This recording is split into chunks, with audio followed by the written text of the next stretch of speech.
So, welcome everybody. We have already reached now the last of the 4 Jensen lectures. Dear Anne, it was a pleasure to listen to the first 3, and I'm looking forward now to your last lecture. I would like to take the opportunity to thank Marius Heimer, who has been videotaping this every week and did a great job. I just saw him running in full speed in this heat back to the office to collect something for the videotaping, so thanks a lot. And this is also a reminder to all of you, if you have missed any of the previous 3 lectures, you can have a look at them again in our YouTube channel. And now I leave the word to you, and looking forward to your lecture on plants in times of war. Thank you. Thank you, Roland. Okay. When I was a grad student writing up my dissertation in New York, I was assigned to be the research assistant for Annette Weiner, an anthropologist famous for rethinking Malinowski's interpretation of Trobriand Island exchange practices. I was writing my dissertation on Yemen then, but we found a crossover in our shared appreciation of the politics of hospitality. Annette said something to me that I did not understand at the time. She told me to enjoy my time writing my dissertation because I'd never find that time again, time devoted only to writing, later on, what with teaching and other demands that would follow. However, as a grad student, I was completely involved in my own pain. I did not find it fun to write my dissertation, and the enjoyment aspect of it completely escaped me. But her words came sweeping back to me this month as I enjoyed so much having the time to focus on nothing but writing for the first time in years. And so I would really like to thank Roland, Susanna, Holger for inviting me to give these Jensen lectures. It has been an honor. And I thank the Forschungskolleg Humanwissenschaft for hosting me in their lovely facilities in Bad Homburg.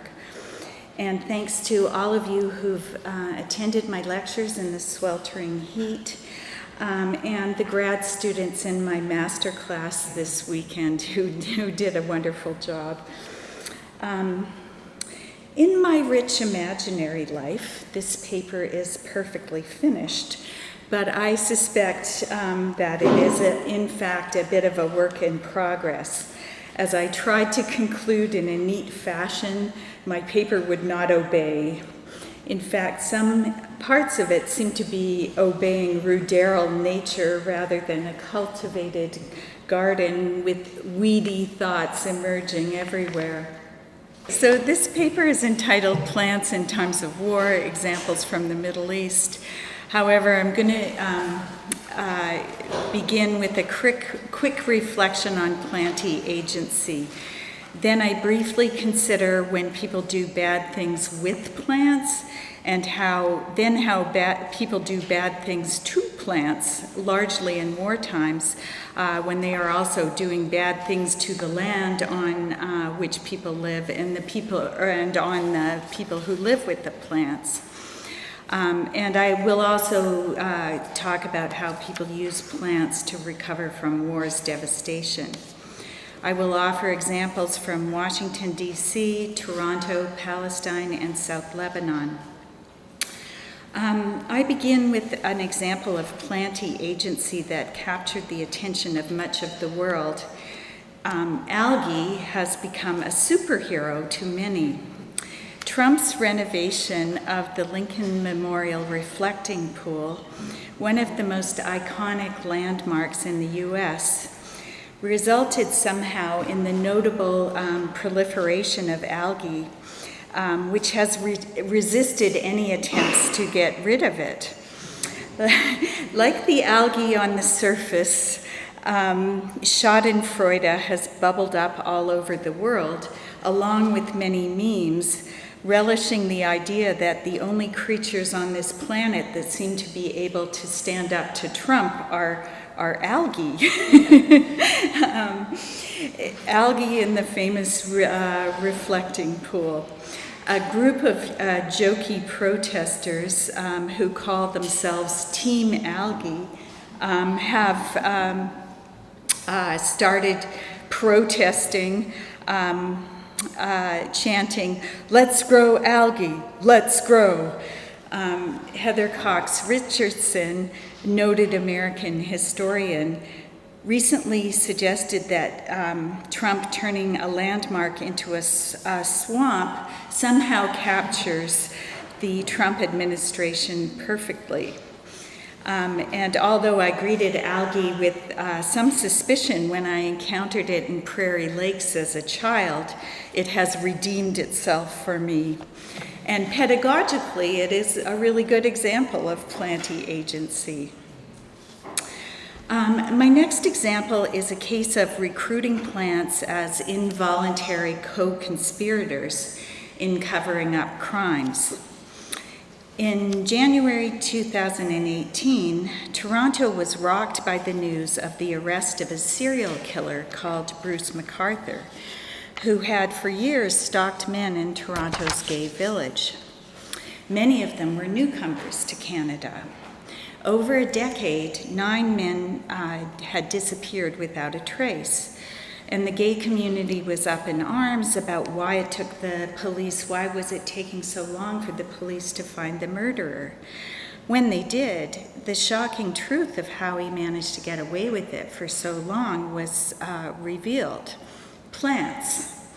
It turned out MacArthur had a landscaping company called Artistic Design, and he had a deal with an elderly couple in Toronto that he would take care of their yard for free if they allowed him to store his landscaping equipment on their property.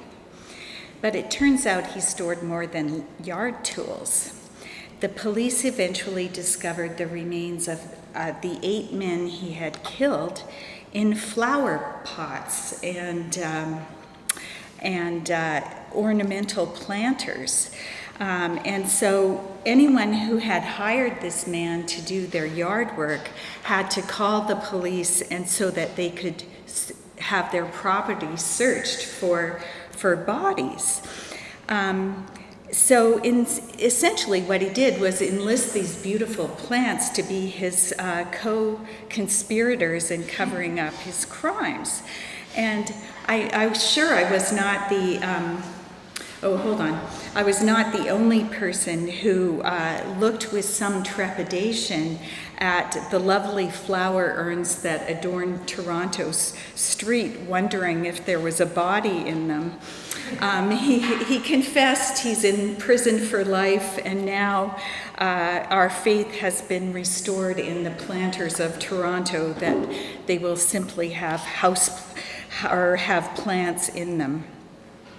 Okay, so this is, I'm sorry, I had to do a couple more memes here. If anyone watches Law and Order, everyone's, and this Strait of Warm Ooze, I thought was quite funny too. And this are this is not actually the real flower pot that the body was found in, but they were urns like this, which I just think is absolutely creepy. And as was probably evident in my paper last week on Georgian gardens, I consider what the oligarch billionaire Bidzina did in creating a monument to his wealth and power in his private garden of giant trees a very good example of bad things to do to trees. And the images of these trees being transported on ocean barges or huge trailers received much international attention, as has the plant-opticon aspect of Bidzina's private garden when it is open to the public. But I also wanted to consider the human reactions to their plant loss after they sold their giant trees to Bidzina. The interviewer in the article, or I'm going to cite here, had to use a pseudonym as the man had to sign a non-disclosure agreement with Bidzina's men for this sale. So the money the man received for the magnolia tree that his grandfather had planted was very quickly spent on, clothes and school books for his children and a new washing machine for his wife. But while the money was gone, the memory and nostalgia for their tree lingered on. And this is a quote, "Watching the heavy machinery taking his tree away, Gocha ruefully concludes, 'I feel like I sold a family member.'" This last assertion of kinship is interesting in comparison. So in Palestine, olive trees are considered as kin, with the metaphor, the tree feeds us and we feed the tree. When Israeli settlers uproot or burn Palestinian olive trees, as they so often do, it is like considered the murder of a family member. In the Georgian case, the man recognizes the tree's capacity to be kin, but unlike the Palestinian farmers, he is an agent in the loss of his own tree. He agreed to sell the tree, which is clearly causing him some guilt and uneasiness, even though his family needs the money. Both examples, however, display a radical disruption of the plant intimacy that is often possible and cultivated between trees and their owners.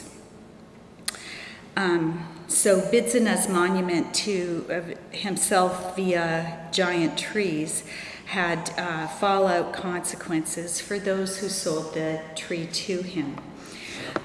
In the West Bank of Palestine, olive trees are routinely destroyed by hostile Israeli settlers.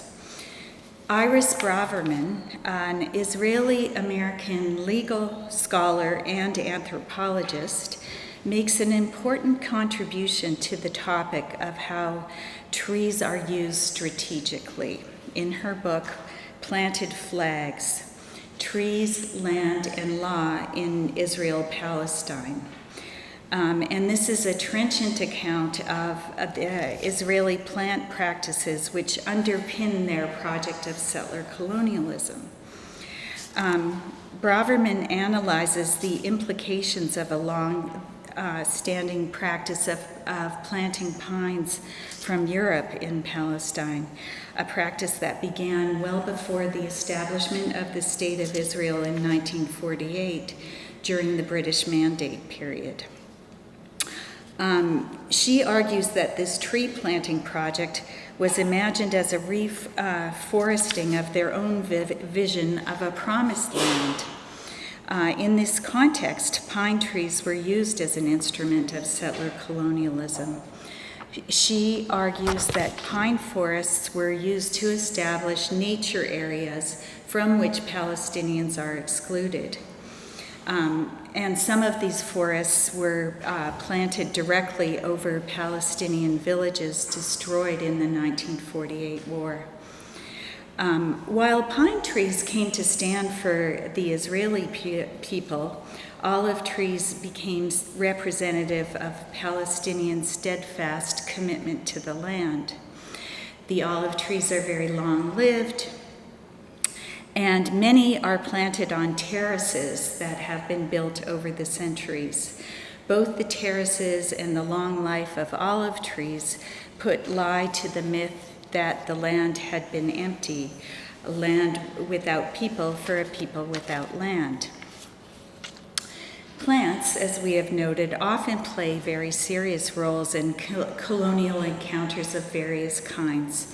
So a few weeks ago, we discussed how in the early colonial period, most of Singapore's native plants were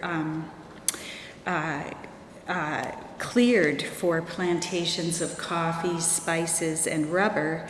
And with the exception of rubber, none of these imported plants as commodities ended up thriving in Singapore's natural environment and were eventually abandoned. And one of the Botanic Garden of Singapore's many projects is trying to revive Singapore's natural faunas. If we turn, or under settler colonialism in North America, prairies were cleared of buffalo and indigenous people in violent ways. And the contemporary agriculture of the plains is dependent on extracting water from aquifers, which are quickly depleting, as Basir describes in his book, Running Out, in search of water on the high plains. And the contemporary Kansas farmers are forced to face the consequences of the radical switch to industrial agricultural crops. Similar practices generate concern about water depletion in the Canadian plains.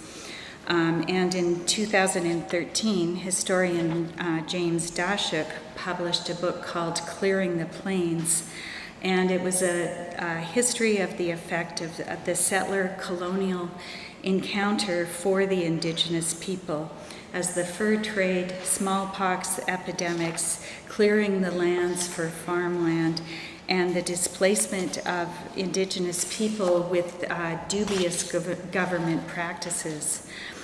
This book, along with investigations into the residential schools where indigenous children were forcefully taken from their families, have provided a long overdue opportunity for Canadians to rethink their own dubious legacy of settler colonialism and the legacy of their own agricultural policies on indigenous plants, people, and the water tables on the prairies.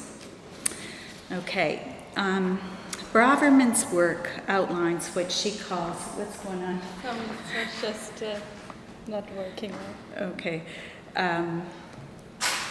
good. Okay. So Braverman's work outlines what she calls settler ecologies, a version of green colonialism. She suggests that regimes of environmental protections implemented by the settler state serve to further the domination of the natural landscape and the dispossession of local and indigenous communities.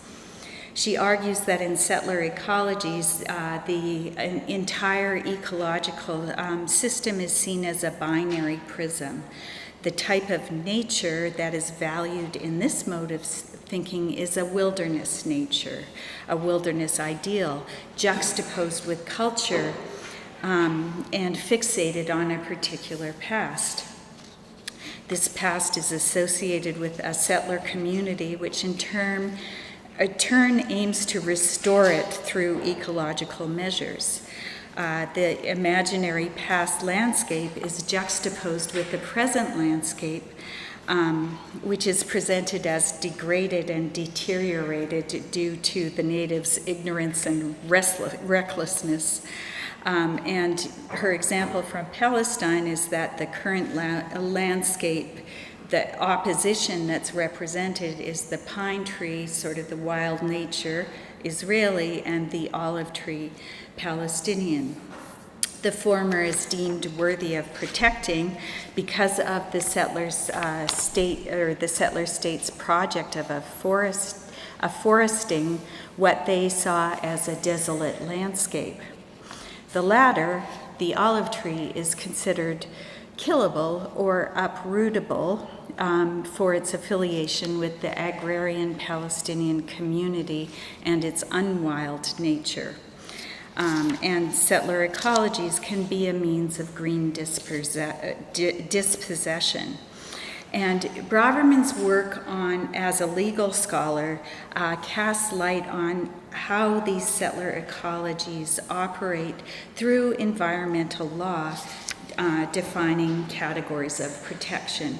And her book is really quite fascinating because she interviews the people who are involved in implementing or even thinking through these laws, as well as she interviews Israeli army generals and the like, which many of us could not imagine doing. But I think she's also importantly notes that we need to think about the legal aspects too. Although it's not conventional anthropology, it is important. This kind of settler ecology was implemented in the North American national parks movement, where nature was equated with wilderness to be protected. And these parks were presented to us as kids as an undisputed good. The national parks were protected spaces.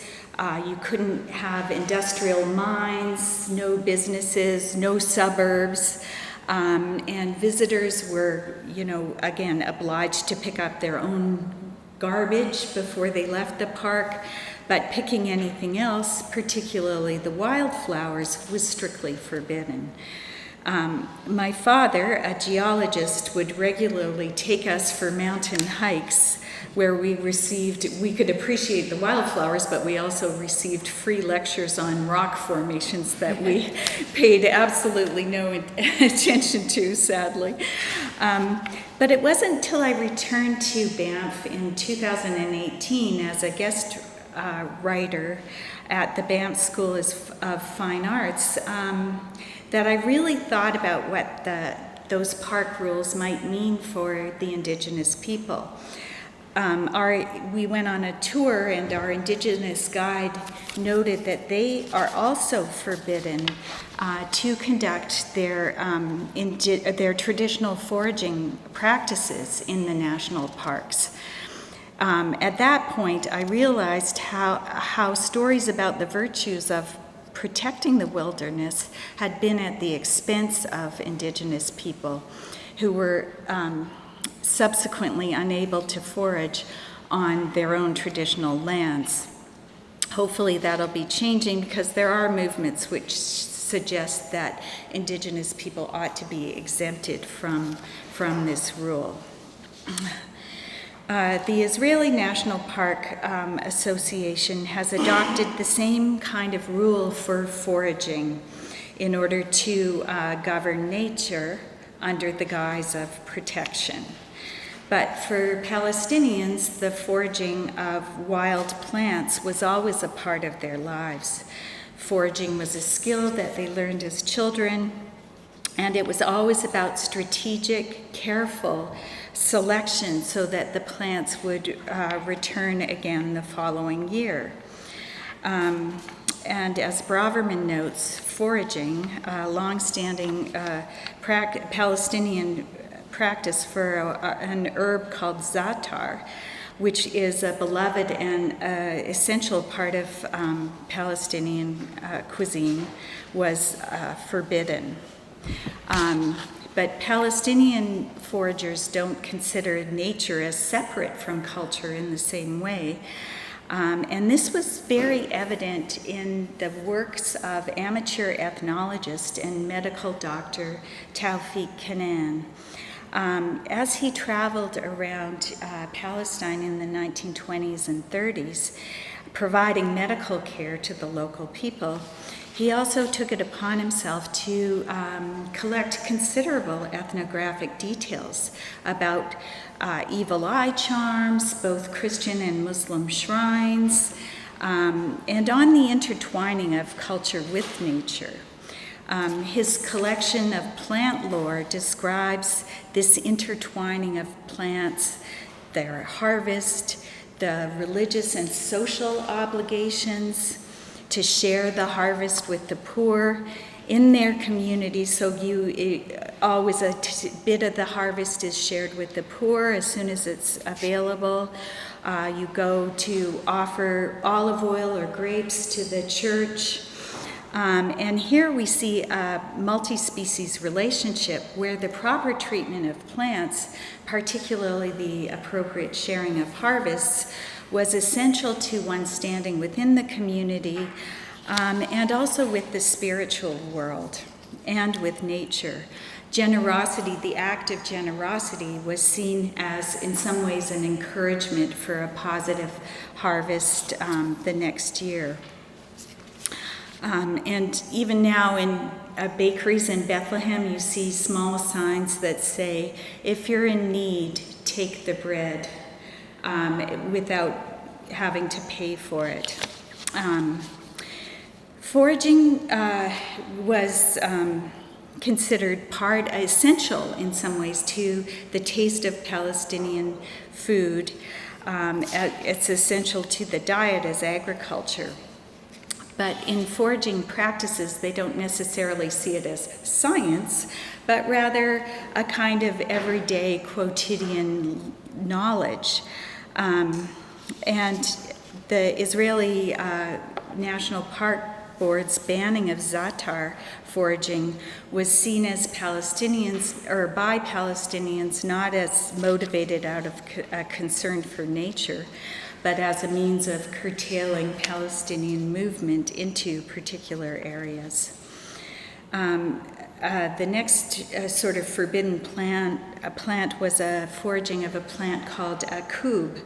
And again, it was depicted or presented as an endangered species, which Palestinians thought was a political affront because under the guise of protecting what they called an endangered species, they were prevented from enjoying their springtime pleasure. This is a plant they call green gold. And it's a very prickly plant that tastes somewhere between asparagus and artichoke. And it is only available during the spring, and it requires skillful hands to harvest because it's got all these prickly thorns on it. And people view it as a taste of the spring, but it's always very carefully harvested because they love it and they want it to appear the next spring. After harsh punishments were dealt out to small children for foraging, the Israeli botanist D.D. Kaplan, who had studied a kub, argued that this had not been his intention, and the Israeli National Parks Association had taken his work out of context.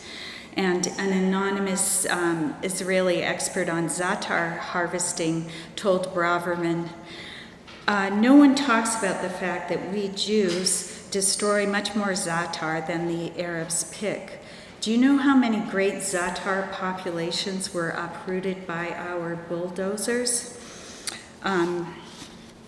For years, I worked as an olive harvesting volunteer, as well as researching how Palestinian olive oil producers, along with foreign olive oil experts, worked to update Palestinian olive oil production so that they could produce an extra virgin olive oil, but it still had to be exported as a fair trade product. And this provoked a few jokes about how you produce an extra virgin in the land of the virgin birth, as Bethlehem, the birthplace of Jesus, is still marginally under Palestinian control. But it isn't only the land, but the plants that are part of the process of settler colonialism. And the illegal settlers often attacked Palestinian olive groves, sometimes cutting down or burning the olive trees, which, as I mentioned before, strike right at the heart because they are considered kin. And the olive harvest season, as we know from the work of Tawfiq Kanan, was at one point a time of celebration along with hard work, and now it is a time of danger. Settlers or the army may restrict access sometimes to their own groves. So volunteer olive pickers like me come to help with the harvest, as people with foreign passports are less likely to be shot. This is olive picking by the separation wall, and this is some olive volunteers along with the owner of this enormous olive tree that's one of the oldest in Palestine. And it's in danger of this being eradicated by the expanding settlements in the region. I have not been back to Palestine since 2022, but the violence against the farmers is escalating. For instance, Farid Tamala, an activist farmer who works with the slow food movement to draw attention to distinct Palestinian agricultural traditions, and he's also a member of Sharaka, which is an organization that sponsors local products, local agricultural products at markets in the West Bank. Noted on Facebook that the settlers had just burned 100 olive trees in the village of Burqa just a few days ago, and this was also a village where they were working toward developing extra virgin olive oil. Groups like Rabbis for Human Rights have for decades organized volunteer olive planting projects in various parts where the settlers have attacked Palestinian olive trees. Weeds also play a strange part in Israeli court cases. Rajesh Shahada's wonderful book, Palestinian Walks, Notes on a Vanishing Landscape, was published in 2008. He takes the reader on his walks through the Palestinian landscape, which is slowly but continuously disappearing. Or rather, it isn't that the landscape itself is vanishing, but Palestinian right to be on their own land is vanishing. For years, he worked as a human rights lawyer, and he gives a fantastic, if a disturbing example of a weed being invoked in a legal case. This weed, called nach, who some say was used to make the crown of thorns for Jesus, is entered in the course of the court case. It was entered into evidence as an example of neglected land. And so the Israelis have retained some elements of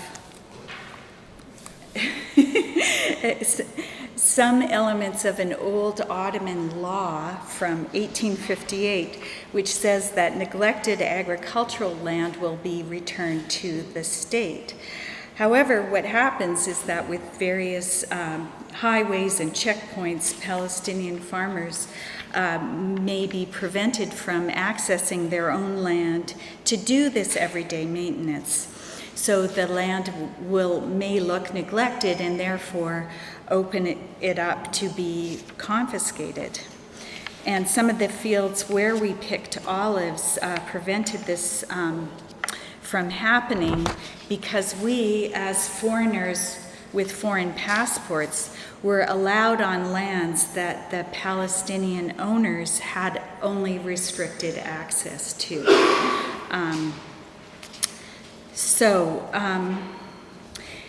Although olive trees and other plants have been consistently destroyed by what many scholars, like Samir Harb, call the slow violence of everyday life in the West Bank, I was intrigued at how plants are also used in activism, as well as art and poetry and literature.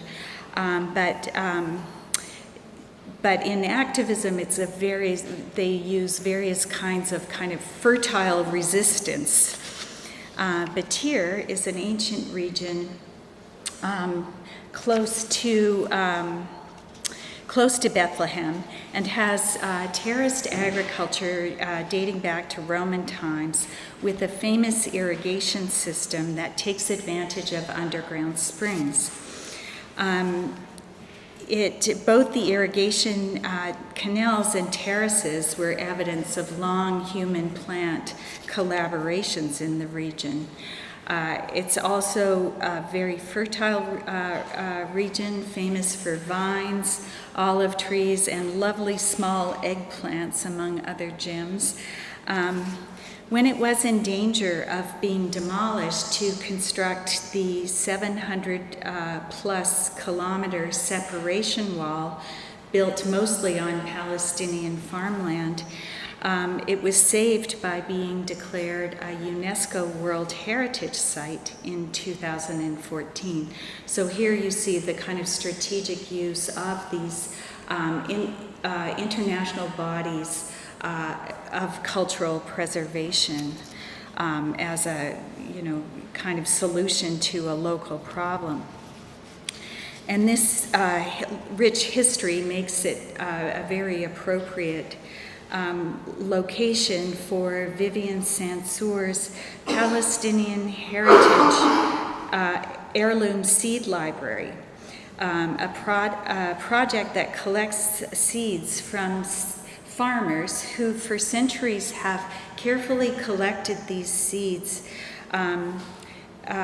to produce plants that can thrive in rain-fed conditions in Palestine, so they're not dependent on irrigation. The idea is to preserve not only the seeds themselves, but the knowledge of the farmers. And she calls it a seed bank, not a seed bank or vault, but a library to index the ethics of sharing for a better future. And these are also called Baal seeds, and they date them back to the Canaanite god of rain and fertility during the Bronze Age. And there's a good documentary called The Seed Queen that's readily available on YouTube if anyone's interested. And it's part of her effort to promote baladi food, which of course, for Katie Graff's work, is known as Beldi food in Morocco, but baladi just means like our local stuff. Now, I heard more than a few jokes about the plonkish character of Bethlehem's communion wine, which was for centuries produced in a monastery. However, a new winemaker called Sari Khouri was inspired to go back to ancient Palestinian winemaking traditions in his winery called Philokalia. And one of his wines is called The Grapes of Wrath. And the name is inspired by the grapevines that were initially crushed by stone boulders during the construction of a road to an illegal Israeli settlement. But the vines somehow managed to grow up and over and around the rocks, producing an exceptional fruit. And the terroir of this wine is produced by conditions of unpredictable settler colonialism. But the vines seem to embody the tenacity of the Palestinians.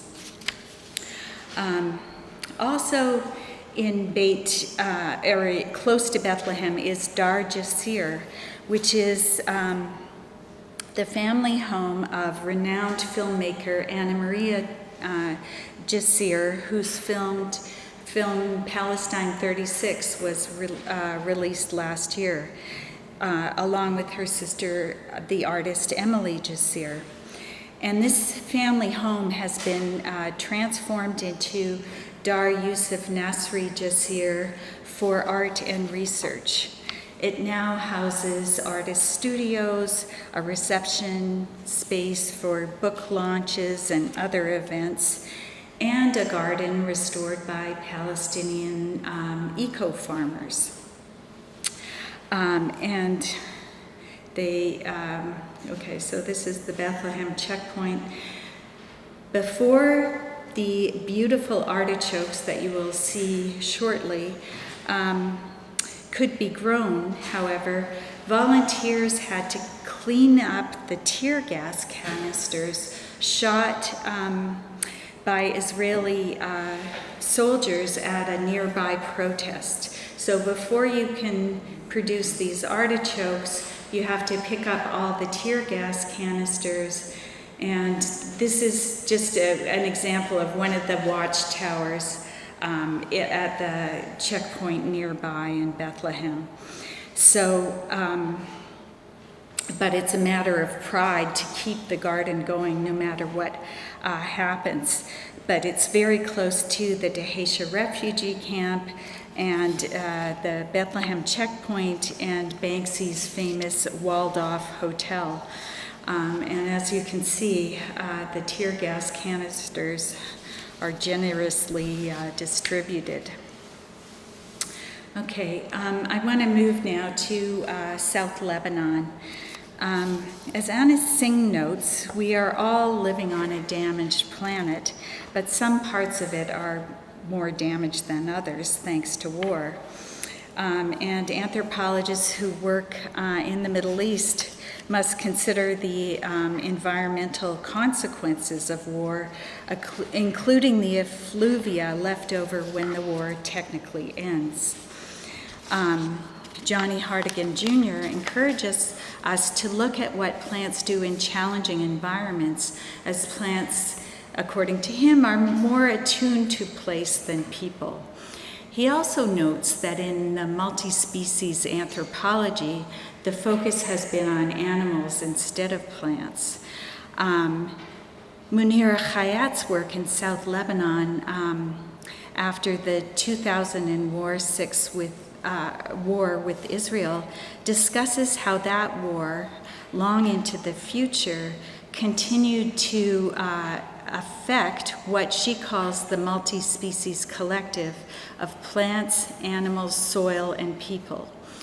During that 34-day war, 4 million cluster bombs were dropped, some left over from the Vietnam War, which were gifted to Israel by the US. Approximately 1 million of them did not explode. Demining crews came after the war, but only managed to clear about 200,000 of the bombs before the humanitarian aid dried up. So the unexploded bombs remained embedded in the soil. And so when you're studying farming in South Lebanon, one must consider these landscapes of war. Khayat investigates how her interlocutors, farmers in South Lebanon, make a living and create meaning in their lives in local ecologies that have been reworked by the leftovers of war. And she sort of revives the concept of resistance, but not as a noble romantic fight, but rather just an everyday struggle for people who love their land, but who also have very few other choices. Because the landscape is now littered with unexploded landmines, the farmers she worked with have turned to tobacco farming where farming is possible because it's resistant to heat and drought, and the farmers have a guaranteed market in the Lebanese government's national firm. So they grow the bitter crop for a reliable cash income, despite the tedious work of stringing up the tobacco leaves to dry, which blackens one's hands. The former fields of South Lebanon were filled with varied wild grasses after the war. Cow, sheep herding and farming used to be common, but now people have turned to goat herding. This particular multi-species endeavor happens because of the landscape of war. Goats will handily eat almost anything, but more importantly, they're too light to trigger the landmines, which are still embedded in the ground, although they are not visible in the grass-covered fields. A heavier creature, like a cow or a sheep or a human, will trigger the landmine.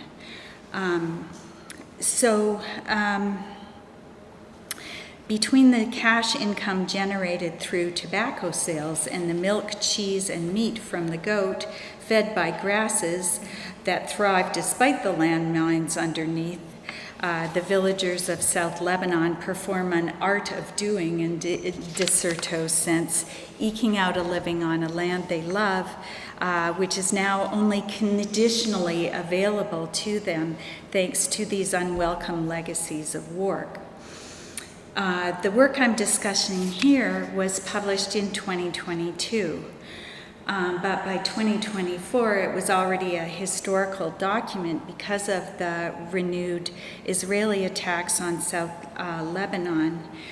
And by 2025, Munira Hayat had organized and published a special issue of Cultural Anthropology entitled Another Season of War in Lebanon. And this collection also featured a lovely piece by our colleague from the American University of Beirut, Elizabeth Saleh, who's here with us today.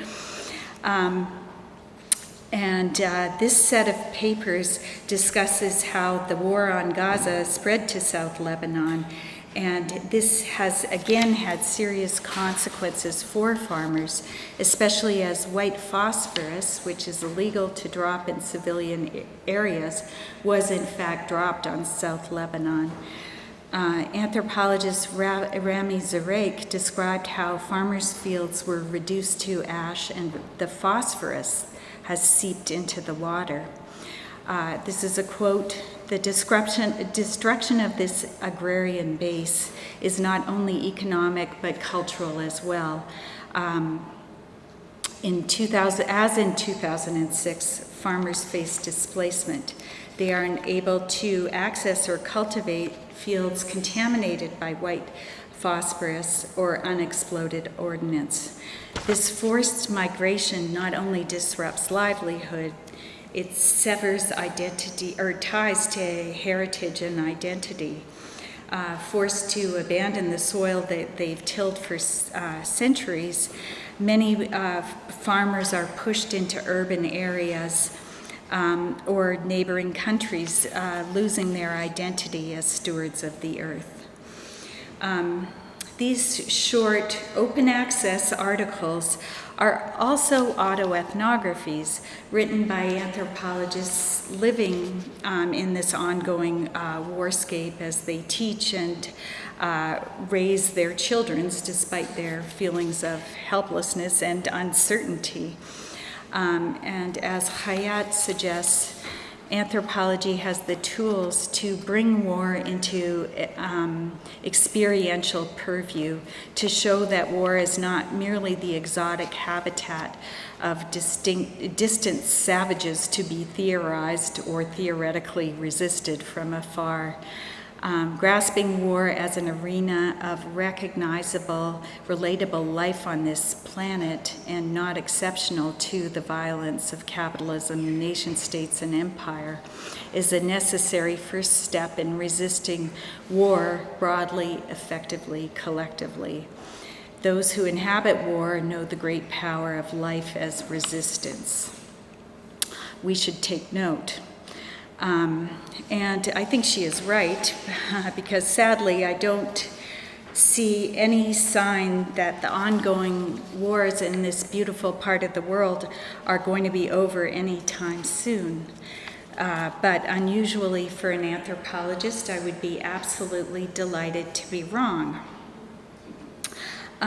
It is hard to even think about the consequences for plant life in Gaza, considering the number of just unbelievable number of bombs dropped on it. many call the aftermath of this bombing, saying that it has produced an ecocide. And one would imagine that there is much work to be done to reclaim planty life in the enormous toxic piles of rubble, which is a matter of some concern for Israeli architect Eyal Weitzman, who is a longtime critic of his own government. He has just released a book called Ungrounding the Architecture of Genocide. Whereas in traditional warfare, Weitzman argues, you tend to see a kind of haphazard, almost random distribution of ruination. Gaza has witnessed something different. And what he calls ungrounding is basically the erasure of all of that. It's more than destruction. It's the erasure of destruction, the rubbing out of any trace of existence. I was surprised to see a glimmer of hope from a Gazan scholar, which was a call for papers for a conference on rehabilitation of agriculture and food systems. Gaza's food system from systematic destruction to recovery, resilience, and sovereignty. And this conference is to be held online in December of this year. Let's hope it goes forward. So in conclusion, my first communion with plants was in Palestine, investigating the use of plants as a form of fertile resistance. It was only during COVID when I couldn't travel to the spring to talk to Palestinian farmers, as I usually do as soon as our semester ends, that I began to garden myself. And I loved my little plants, even though I was derided by family members for sounding completely insane by talking to them and the like. But when my neighbor, during his radical house renovations, dumped a bunch of concrete waste on my plant children, who I had cultivated not only with a lot of love, but a lot of hard labor, I began to understand how devastating it is for Palestinians to see their crops ruined with military waste. Even before 2023, the checkpoints dividing the West Bank were successfully disrupting Palestinian lives and considered something to be avoided if one could. This is why, when driving from East Jerusalem to Birzeit University with Professor Rima Hamami, she chose a much longer route, preferable to the annoyance of waiting in unpredictable checkpoint lines to be questioned by disgruntled young soldiers about the age of the students in my Anthropology 100 class, but with machine guns. The conversation Rima and I had was our usual conversation, evenly divided between random anthropology gossip and me asking Rima questions so I could try and understand the mysterious logic of the Israeli occupation. Rima suddenly swerved and braked. I was mystified. I couldn't see a soldier or a stray sheep. But what she saw was a plant, a very delicate wildflower, pushing its little paws, I know they're not called paws, but little paws through what seemed like a very inhospitable environment on a stone wall. I admired the little plant while Rima photographed it. No, we didn't pick it. And this was part of her years-long project of recording Palestine's flora. Her botanical guide From Crown Anemone to Bushy Bean Caper was published in 2022. These beautiful wildflowers, emerging on their own without planting, watering, or cultivation, often in places where it seems impossible for life to thrive, provide brief moments of beauty and hope for a people under constant military threat. Thank you.